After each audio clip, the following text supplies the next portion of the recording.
Sebab ada 3 yang memberi kesaksian. Di dalam surga, Bapa, Firman, dan Roh Kudus. Dan ketiganya adalah satu. Terus ya, catatan kakinya nih. Oh, ini ya, ayat 7-8. Bagian ayat ini tidak terdapat dalam naskah Yunani yang paling tua, dan tidak pula dalam terjemahan-terjemahan kuno, bahkan tidak dalam naskah-naskah paling baik dari Vulgata. Bagian ini kiranya aslinya sebuah catatan di pinggir halaman salah satu naskah terjemahan Latin, yang kemudian disisipkan ke dalam naskah-naskah oleh penyalin, dan akhirnya bahkan disisipkan ke dalam beberapa naskah Yunani. Karenanya bagian ini pasti tidak asli. Apa? Nggak asli. Tidak asli apa tuh? Palsu.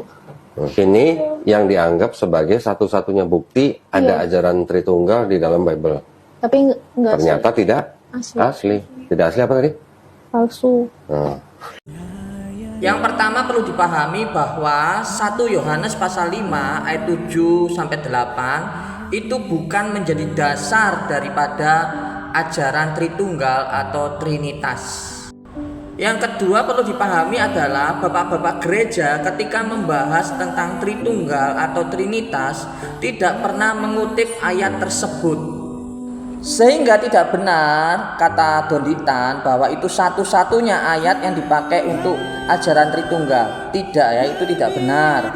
Ajaran Tritunggal atau Trinitas itu ada di dalam keseluruhan teks kitab suci ya, Alkitab. Itu bisa dicek sendiri ya dan bisa dibaca.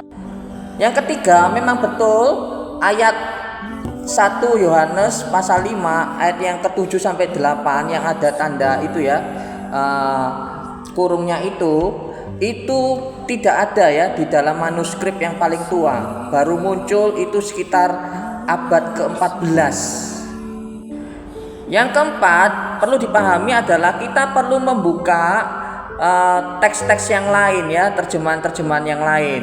Misalnya KJV, memang KJV ada ya, sama seperti yang ada dalam bahasa Indonesia, tetapi di NASB, NIV dan lain-lain itu tidak ada. Bahkan itu dimasukkan di dalam catatan kaki.